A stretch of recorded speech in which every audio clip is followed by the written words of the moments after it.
Irmãos, graça e paz. É bom estar aqui mais uma vez nesta igreja. É um privilégio, junto com vocês, nesse ambiente de louvor e adoração, aquele que é o único digno, nosso Senhor Jesus Cristo. Então, um tempo maravilhoso até agora. Deus já está falando, já tem falado aos nossos corações, e eu creio que tudo está muito bem alinhado, a palavra, o louvor, com aquilo que Ele tem colocado em nossos corações para compartilhar esta noite com vocês. Quero agradecer de antemão ao pastor Valdério, que nos fez o convite, e aos demais pastores, pastor Júlio, Daniel, que Deus seja louvado em tudo. Amém? Então, neste clima de missões, e eu escrevi esse tema, Deus tem uma missão para você. Nós já ouvimos louvores direcionados a isto, a chamado, louvores e palavra de Deus já nos desafiando a missões, mas vamos dar continuidade nesse mesmo espírito que Deus tem uma missão para você. Quando Cristo terminou sua obra de redenção da humanidade, Ele deixou uma tarefa para que seus discípulos dessem início ao desafio de contar para o mundo inteiro as boas novas de salvação. E esta tarefa só será concluída quando todos os povos, línguas e raças receberem a boa notícia do amor de Deus. A responsabilidade é nossa, é através da igreja. Todos os 4 evangelhos deram ênfase à grande comissão. Mas Lucas, que escreveu o livro de Atos, repete neste livro as últimas palavras de Jesus, que nós já lemos aqui uma e outra vez, e também o pastor Júlio menciona aqui no editorial. E ser-me-eis testemunhas, tanto em Jerusalém, como em toda a Judeia e Samaria, e até os confins da terra. Então, o propósito de Deus é o evangelho todo, por toda a igreja, em todo o mundo e a toda criatura. Isso nós sabemos. Então, você foi alistado. Quando você decidiu entregar a tua vida a Cristo, automaticamente você foi alistado para fazer parte da maior missão de resgate do mundo. Imagina! Porque eu estava lendo uma das revistas grandes, Forbes, e há outras também, eles mencionam os 10 maiores catástrofes naturais que já aconteceram até hoje. Um deles foi na Indonésia, um tsunami, onde mais de 33 pessoas só na Indonésia morreram. A parte dos milhares que ficaram desabrigados. Isso é Indonésia, mas esse tsunami alcançou outros países do sul da Ásia, mas a Indonésia foi o mais afetado. Porém, eu não quero me referir a esse tipo de catástrofe, de desastre, porque eu quero me referir à maior catástrofe ou desastre sofrida pela raça humana, que é a queda.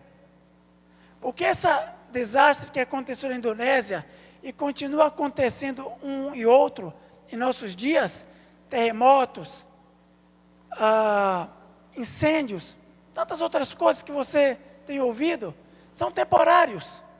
E de alguma maneira o homem resolve, levando ajuda humanitária, aquela solidariedade. Porém, o desastre maior, a tragédia maior que aconteceu na humanidade, não é temporária, mas é para a perdição eterna. Foi a queda do homem no jardim do Éden. Então, queridos, a grande comissão, ela envolve toda a igreja. E temos que focar nessa tragédia que aconteceu há milhares de anos atrás. E por isso eu quero, nesta noite, juntamente com os irmãos, ler no livro de Mateus, capítulo 28, 18 a 20. Gostaria que se colocasse de pé e vamos ler juntos.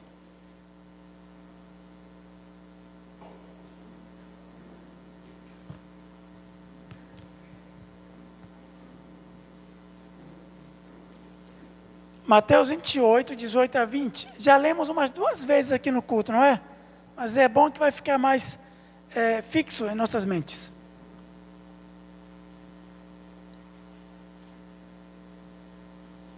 Os irmãos acompanhem comigo? E chegando-se Jesus, falou-lhes dizendo: é-me dado todo o poder, no céu e na terra.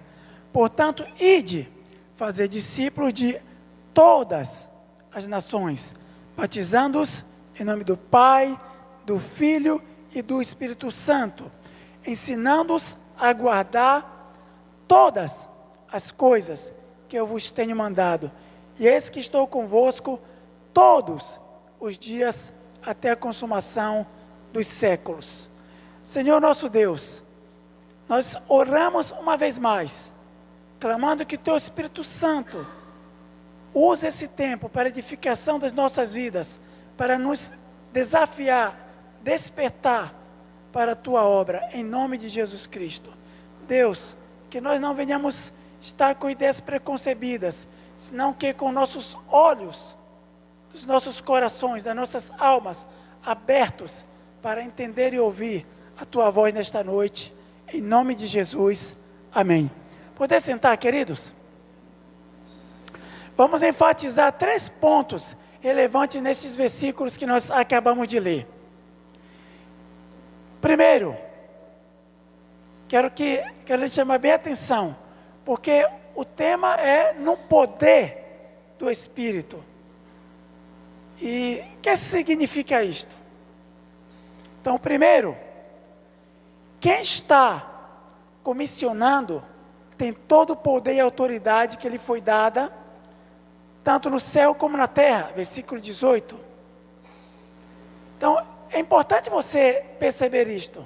Quem está te enviando não é o pastor, não é uma instituição, não é um homem de negócios que tem os suficientes recursos para bancar essa missão. Quem está te comissionando, ele tem todo o poder. Quando Jesus Cristo chegou e se aproximou dos seus discípulos, ele falou: toda a autoridade me foi dada no céu e na terra. Então, um ponto aqui muito importante é quem está enviando. Quem é que está me enviando? É aquele que tem todo o poder. Foi aquele que foi ressuscitado por Deus. Então, esse que está nos comissionando tem todo o poder. Você está sendo enviado baixo este poder. Amém?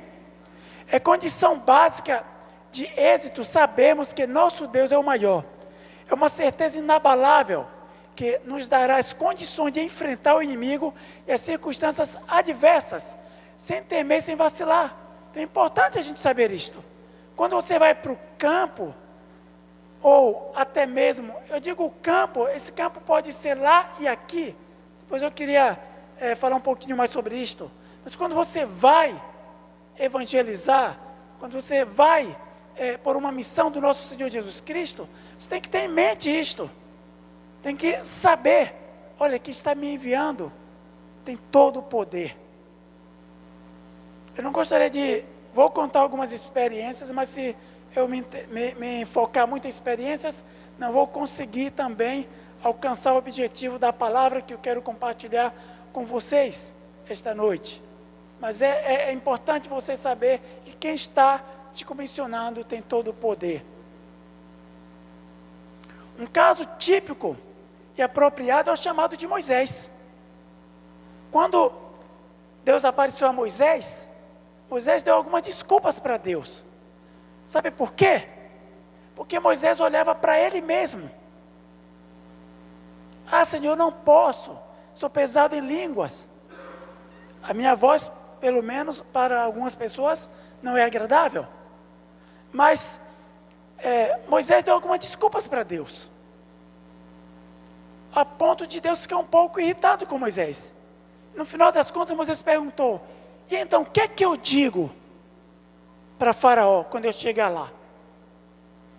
Diga para ele que o eu sou te enviou. Suficiente. Ou seja, voltamos àquela ideia de quem está te comissionando tem todo o poder. Eu entendo assim, a ideia é, Moisés, vá, tu vai dar a tua cara para Faraó e tu só vai fazer isso. Quem vai fazer a obra sou eu. É no poder do Espírito que vamos cumprir a missão. Então é obedecer. É obedecer. Esse era o ponto. Obedecer. Então é muito importante. Assim que, ao proferir a ordem, Jesus quer ser obedecido de forma clara, completa e urgente. Então esse é o primeiro ponto que eu quero enfatizar nesses versículos que lemos. Quem está comissionando, quem está te comissionando, quem está falando vá, tem todo o poder. Segundo, a parte central da grande comissão, e de fazer discípulos. Aqui já se falou muitas vezes, a irmã mencionou que o pastor sempre está enfatizando isto também, né? De fazer discípulos. Então, e de fazer discípulos de todas as nações. O versículo 19. Ide é usado para transmitir a ideia de movimento, ação, missão. Quando Jesus disse ide, ele está instruindo os seus discípulos a irem espalhar a mensagem do Evangelho. Jesus disse em alto e bom som que devemos tomar a nossa cruz se quisermos segui-los. Eu gostaria de abrir esse parênteses aqui, né? Estamos falando da grande comissão, estamos falando de missões, mas é importante você entender isto. Devemos escolhê-lo em vez dos nossos próprios relacionamentos mais próximos, de nossas posses e até mesmo de nossas próprias vidas. Não há muito espaço para manobra aqui, quando Jesus te chama. Ah, Jesus, deixa eu enquadrar aqui, encaixar meu tempo, ou eu vou fazer assim. Não. Não há espaço para manobra. Ou estamos dispostos a deixar tudo, renunciando a tudo que é caro para nós, porque tem coisas que é cara para nós, né? Difícil da gente soltar. Mas isso que ele está pedindo. E pegar a nossa cruz e segui-lo. Ou não estamos. Isso está escrito em Lucas 26 a 28. Se alguém quer vir após mim, negue-se a si mesmo, tome a sua cruz e siga-me. O que devemos deixar para trás se quisermos seguir a Cristo? Qual é a resposta? A resposta é tudo, queridos. Tudo. É radical. Às vezes é duro dizer assim, eu sou um cristão radical. Sim. Se você vai seguir a palavra de Deus, se você quer obedecer a Jesus Cristo, tem que ser um radical. Temos essa ideia, um cristão radical ou extremista, né? Às vezes o muçulmano radical. Dependendo do contexto, do texto da aplicação, dentro da palavra é isso mesmo. Eu sou um cristão radical, porque sigo a palavra de Deus. Não estou me referindo a legalismo, de forma nenhuma, mas a ser um cristão radical. Olhe bem, você conhece a história do jovem rico, que perguntou, bom mestre, o que farei para herdar a vida eterna? Que Jesus respondeu, os mandamentos? Jesus, tudo isso eu tenho guardado desde a minha mocidade. Jesus replicou, então, te falta uma coisa, vende tudo que você tem, dê aos pobres e siga-me. Qual foi a atitude desse jovem? Era algo caro para ele. Era difícil. Jesus. E às vezes, talvez nós não temos tantas posses e riquezas como esse jovem rico. Mas nós temos coisas em nossos corações também. Talvez materiais, ou até mesmo relacionamentos, ou até mesmo coisas que não queremos soltar. E de igual somos como o jovem rico. Estamos dentro da igreja,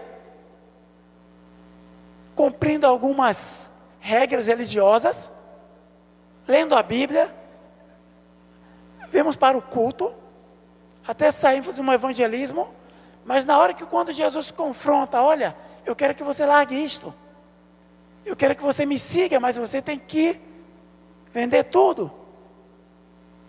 Então nós deixamos de seguir a Ele.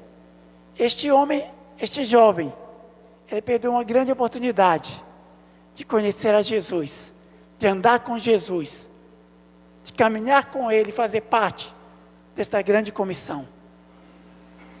Espero que nós não estejamos dentro deste contexto. Então, seguir a Cristo nos custa tudo. Devemos estar dispostos a deixar de lado tudo e qualquer coisa que nos impeça de ser totalmente dele. Devemos estar dispostos a fazer tudo o que o Senhor Jesus nos pedir, sempre que Ele nos pedir, seguindo alegremente, confiando, descansando nele. Se somos verdadeiramente cristãos, isso é algo que deveria acontecer cada vez mais e mais na nossa vida, ao longo do tempo de cristianismo, que estamos servindo ao Senhor. Deus, eu peço ao Senhor que tenha misericórdia de nós, Pai. E dentro dos nossos corações, se tem algo que está ainda sendo caro para poder te seguir totalmente. Nós não queremos te seguir de longe. Nós não queremos te seguir como um jovem rico. Nós queremos te seguir, Deus, livre para fazer a tua vontade, para fazer o que o Senhor quer. Em nome de Jesus, Pai, eu quero fazer esta oração por nós que estamos ouvindo a tua palavra nesta noite. Eu oro. Amém. O terceiro ponto aqui, o último e terceiro, o alcance da grande comissão. Qual é o alcance? De todas as nações. Fazer discípulos de todas as nações. Versículo 19. Onde houver um povo com sua língua, cultura e raça, etnia, ali o evangelho deve chegar. Ali Deus comprou com seu sangue, com o sangue de Cristo, aqueles que devem ser chamados e discipulados. O coração de Deus pulsa por todo mundo. O coração de Deus não só pulsa pelo Brasil ou por Israel. O coração de Deus pulsa por aqueles radicais, extremistas, que estão lá no Afeganistão, no Irã, no Paquistão, o grupo Hamas. Deus ama. Queira ou não, você pode odiar ou falar, esses daí merecem morrer, como muitos cristãos falam, que eu já ouvi, mas Deus ama eles. Deus quer a salvação deles. Deus quer fazer o que Ele fez com Paulo. Então agora vai saber o que importa. Me servir como que é. Então Deus ama. Então o alcance é de todos. Deus disse para Abraão, em ti serão benditas todas as famílias da terra. Vocês já perceberam que tem tanto aqui todos e todas, né? Então não é algumas, não. É todas. Não é ensinar apenas algumas coisas, é ensinar tudo o que eu vos tenho mandado. Apocalipse 5:9 diz que Deus comprou com o sangue do seu Filho os que procedem de toda tribo, língua, povo e nação. E eu gostaria de dizer uma coisa que é muito importante. Nós já lemos o versículo 8 do capítulo 1 de Atos. Eu quero dizer que não é primeiro aqui, não é primeiro aqui em Jequié e depois lá, mas tanto lá como aqui é simultâneo. Missões, o evangelho é simultâneo. É nós evangelizarmos aqui, ao redor da lagoa, aqui onde nós fomos plantados, neste bairro, para a esquerda, para a direita, para trás, para frente, evangelizarmos aqui, é prioridade evangelizar aqui, temos que ter a paixão e o coração de evangelizar aqui, ao mesmo tempo que temos essa mesma paixão de evangelizar lá, longe, os de longe também, tanto os de perto como os de longe, é simultâneo. Se você vê, tem essa progressão geográfica, mas é simultâneo, tanto aqui como lá. E por fim, depois desses 3 pontos que eu lhe dei, que é Deus, que está comissionando, aquele que tem todo o poder,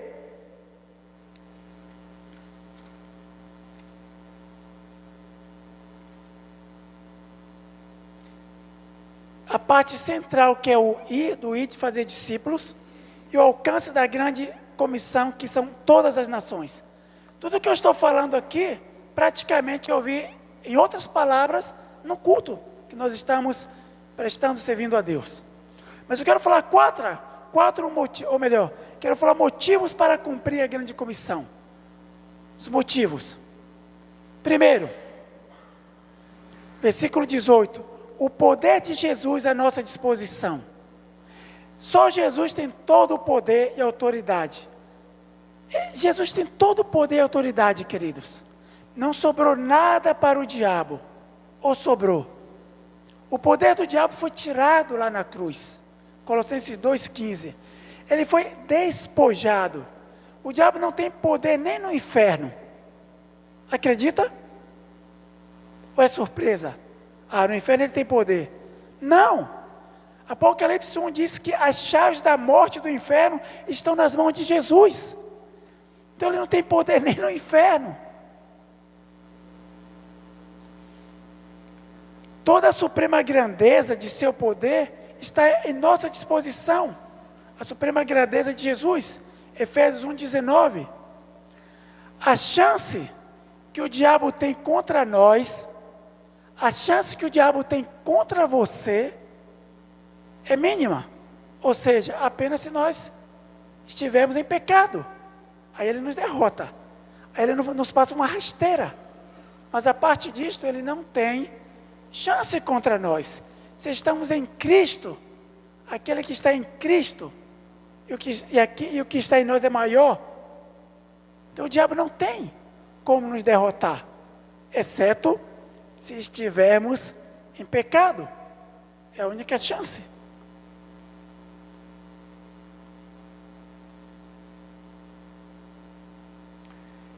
Está me lembrando agora, nós passamos na Ásia Central 15 anos, entre Uzbequistão, Quirguistão, Tadiquistão, e eu lembro que eu estava na porta de uma igreja, e nesse dia minha esposa não foi, e chegou um agente da polícia, eu não me lembro agora a sigla, mas era como se fosse a antiga KGB, porque os países que nós servimos eram da antiga União Soviética.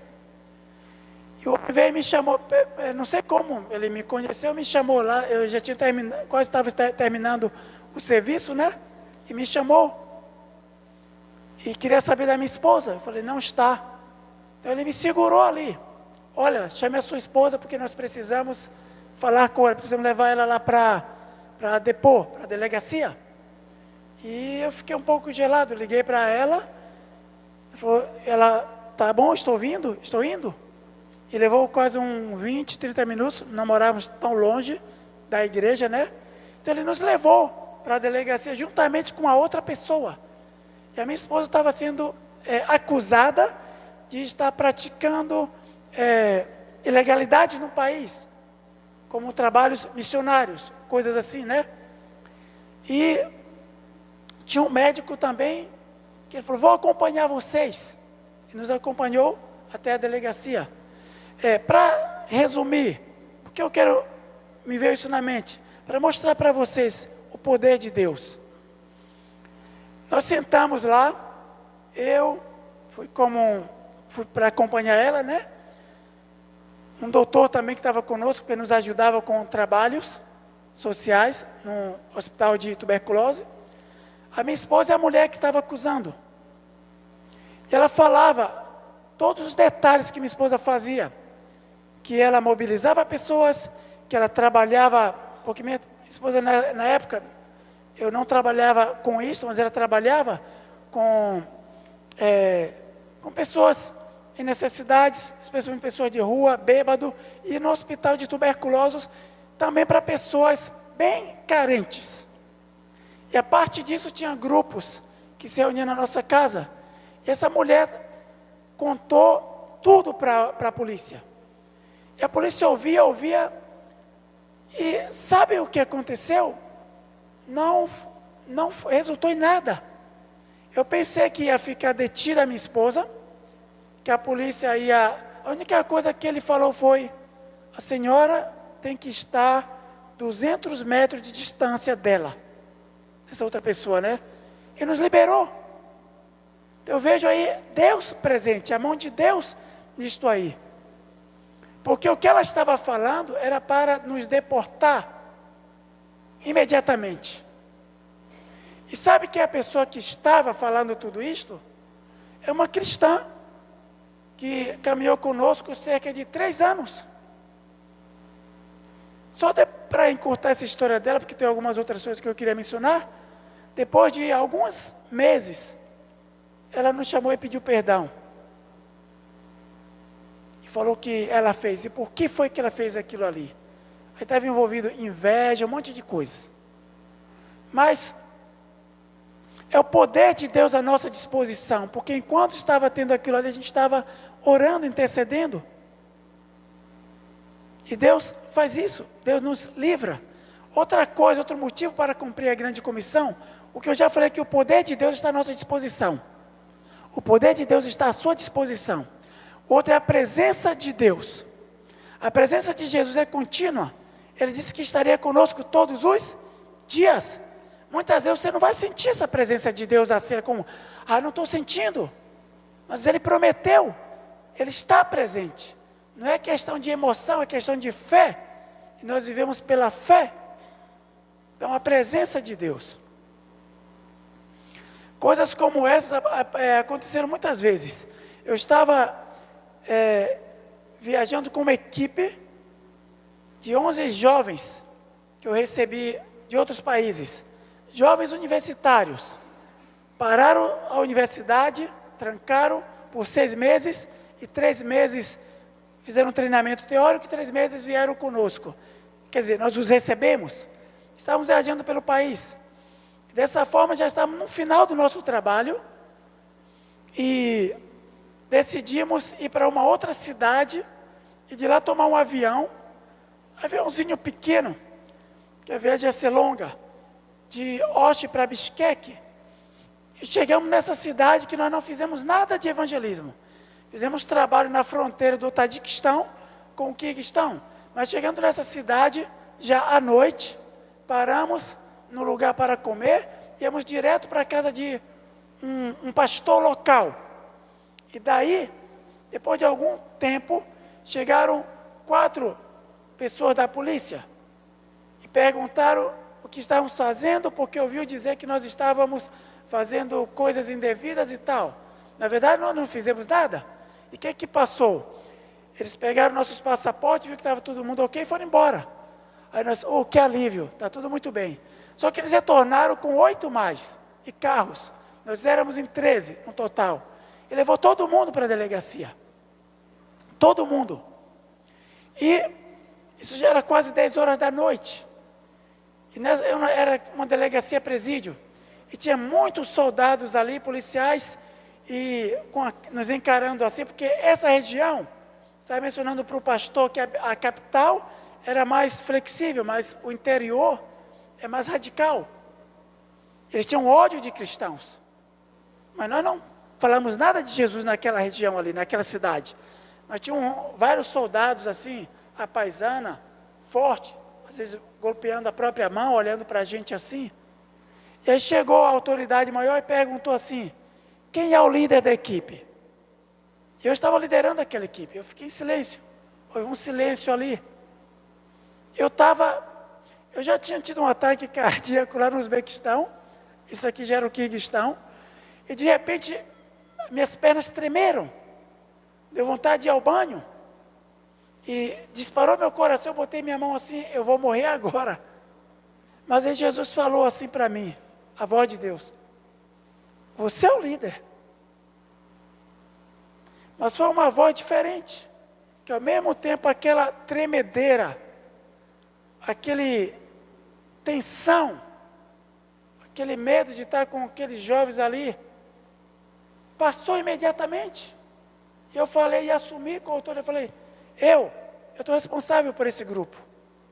Ele falou, você e Gianni, que era uma local, e um pastor local, só porque eram locais, para cá. E separou o grupo e nos levou para uma sala de interrogação. Para esta sala. A história não terminou aí, mas o que eu quero mostrar para vocês, a presença de Jesus. Ele sempre está presente. E nessa presença, você completa a missão. É nessa presença que você sente que não está só. Nessa hora, não importa se você tem conhecimento teológico, eu tenho teologia, eu tenho mestrado, eu tenho divindade. Não importa se você é um intelectual, um filósofo, eu sei o que eu vou falar lá na hora. A única coisa que serve é a presença de Jesus. Porque a nossa luta não é contra carne nem sangue. Você não vai conseguir convencer essas pessoas com palavras. É o poder do Espírito Santo de Deus. Essa mesma situação se repetiu em Bishkek. Quando chegamos no avião, achamos que estava tudo livre. Na porta do avião tinha mais 3 policiais nos esperando, para nos levar novamente, ter toda a interrogação. Mas já sabíamos que Jesus estava conosco. A presença de Jesus faz a diferença. Então, você pode ser até forte, como o meu irmão ali, que eu olho ele se parece um malhado, mas isso não vai muito assim, não vai intimidar. É a presença de Jesus, é a presença dele.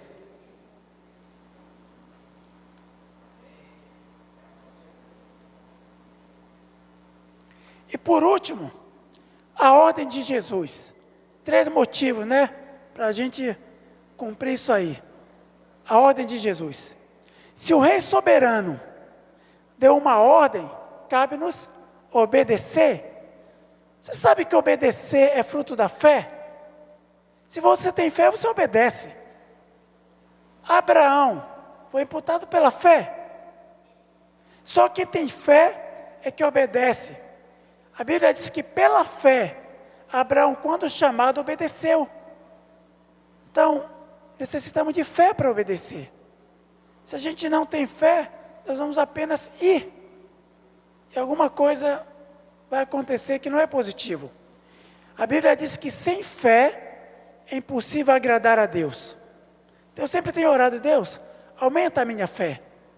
Aumenta a nossa fé e seja feita a tua vontade. Nossa ida, primeira vez para o Uzbequistão, foi difícil. Nós tentamos, em 1999, ir para o Uzbequistão. Fomos para a Inglaterra, tinha um requisito, era falar inglês. Então conseguimos, fomos para a Inglaterra. E tínhamos recursos, aparentemente, para ir para lá. Só que a partir do 3º, 4 meses, esses recursos caíram. Passamos mais de 1 ano e meio na Inglaterra. Mas foi difícil. Teve situações que não tinha leite para comprar. Minha filha tinha 8 meses. E no meu passaporte estava um carimbo de não trabalhar. Eu queria honrar isso também. E aí eu passei algumas vezes na feira, em Salto, numa feira indiana. Eu passava com minha filha, empurrando um carrinho, falava, Deus, eu queria 5 libras, 5 pounds, aqui agora, para comprar leite. E Deus supriu. No meio daquele bolo de gente, eu vi, tem 5 libras. Eu sou uma pessoa muito tímida. Falei, eu não vou sair assim, baixar e pegar. Eu pegava o carrinho e botava em cima dos 5. Aí eu peguei. E entrei no mercado e comprei uma caixa de leite. Lá tem aquele sistema de Valu, que é o mais barato, né? Comprei leite, comprei muita coisa. Levei para casa. Eles não carimbaram o passaporte da minha esposa depois. Não carimbaram. Então ela podia conseguir trabalho. E ela estava em conflito, porque eu não trabalhava. Tivemos um conflito muito grande lá.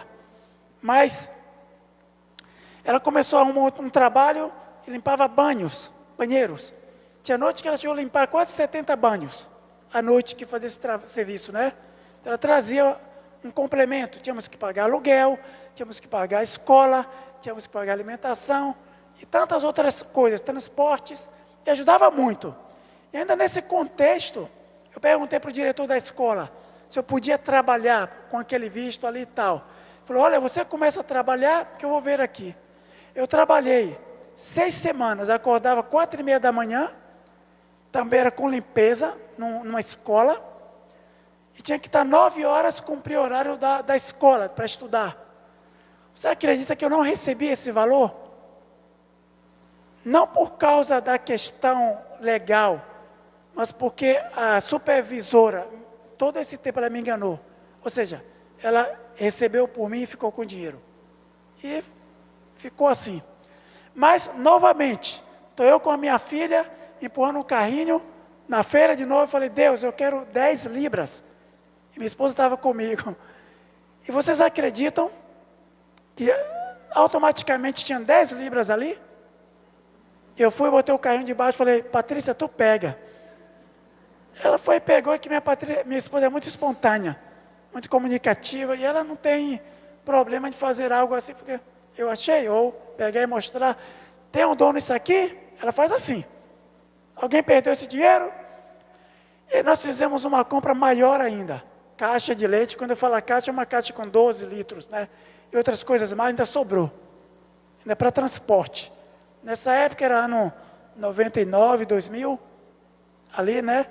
Então, foi uma época assim meio difícil. Mesmo Deus dando todos esses sinais, a gente decidiu voltar para o Brasil. Porque a gente está um pouco quebrado, decepcionado, tantas coisas. Mas foi na Inglaterra que Deus mostrou uma coisa. Dependam de mim. Olhem para mim. Por isso que eu falei para vocês no início. Não é uma instituição que te manda, não é um homem de negócios.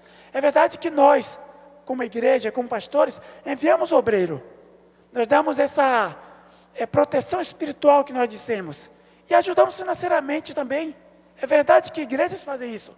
Somos chamados a servir. Somos chamados a fazer isto. Mas no final das contas, é você e Deus. E a igreja também quer saber, o pastor também quer saber, Deus te chamou? Sente que é Deus que está te chamando, esse chamado, porque o chamado é pessoal? O que vai acontecer? A igreja e os pastores vão orar por você, vão trabalhar na sua vida, vão te preparar para enviar. Só que nós tentamos novamente a segunda vez. Para entrar em Uzbequistão não é fácil. Tinha que ter carta do governo uzbeco para entrar lá. E nesse interim, nós decidimos retornar. Minha esposa ensinava aqui na cidade mesmo, num cursinho pré-universitário. Eu também sou designer gráfico, trabalhava numa empresinha aqui de design gráfico. Só que nós decidimos retornar.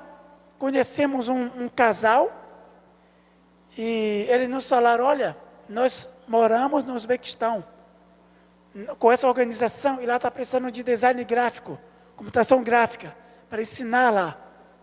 E nesse contato, passei para ele, né? E Deus abriu as portas. Só que nós não tínhamos finanças. Fomos para o Amazonas, onde tem uma escola etnolinguística, estudamos fonética, linguística e vários outros cursos voltados para antropologia. Mas nós não tínhamos mais recursos.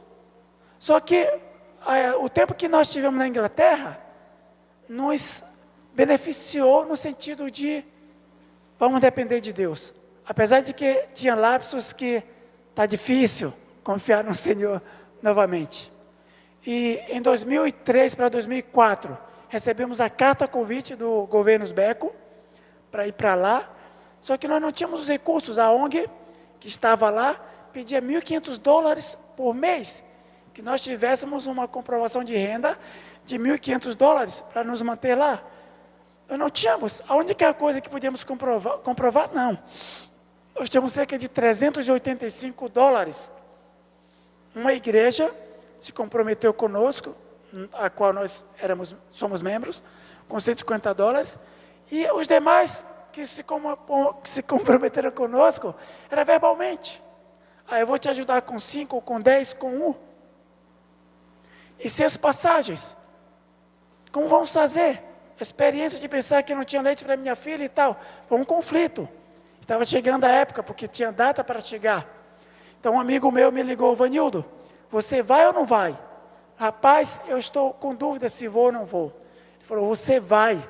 É a única oportunidade. Como nós vamos? Ele falou, olha, tem uma pessoa aqui que é dono de uma agência de viagens. Ele disse que vai vender as passagens para você e você vai pagar quando puder. Não precisa. E ele mandou essas passagens para nós, para o aeroporto. Não tinha WhatsApp, não tinha nada disso, mandou por... Isso, nossa comunicação foi por e-mail, mandou de uma forma, de uma lote, não sei como foi, chegou lá. Quero abreviar que nós chegamos lá no Uzbequistão, como quem sonha. Mas antes de ir, tanto Patrícia como eu, nós choramos muito. Nós falamos, vamos decidir obedecer, pela fé. Vamos dar essa chance a nós mesmos, de provar a fidelidade e a graça de Deus. E desde que nós chegamos lá, nós passamos até 2017, quase 2018, nós passamos cerca de 15 anos.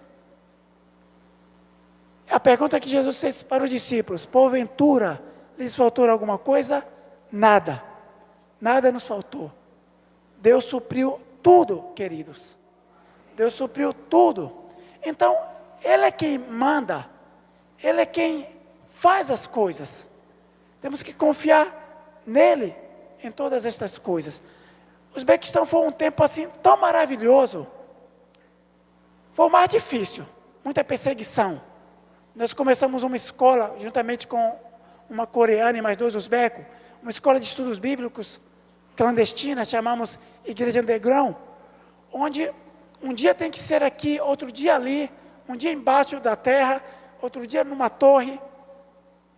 E sempre a gente tinha policiais buscando pessoas que estavam fazendo algum tipo de trabalho como esse. Muitas vezes a gente ia nessa rua daqui, com a mochila carregada de Bíblia, tinha que voltar por lá. Não andávamos em grupos.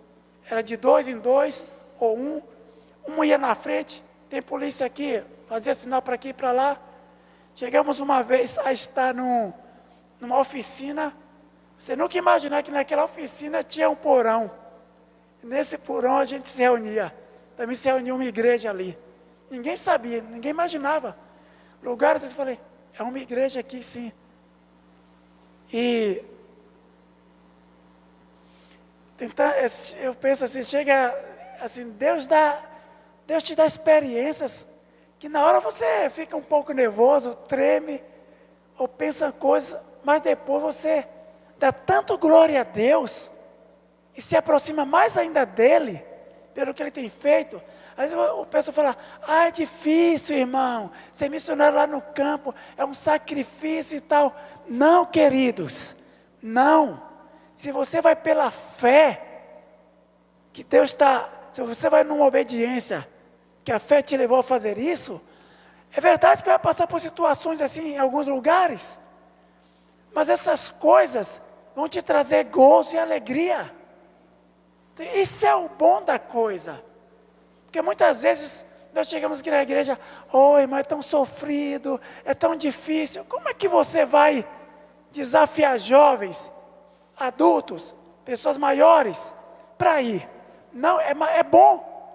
A minha filha já estava com 10 anos aí, ela foi para lá com 6, e quando nos mandaram embora desse país, porque mandaram muita gente, acusado de desestabilizar a democracia, usaram essa expressão primeiro, depois não conseguiram provar, por causa de fazendo proselitismo, e que a gente dava, vamos dizer, bicicletas, em troca da pessoa se converter à nossa religião. Muitas mentiras saíram no rádio e tudo. E, na verdade, o problema foi outro que eu não quero contar aqui. Mas nos mandaram embora.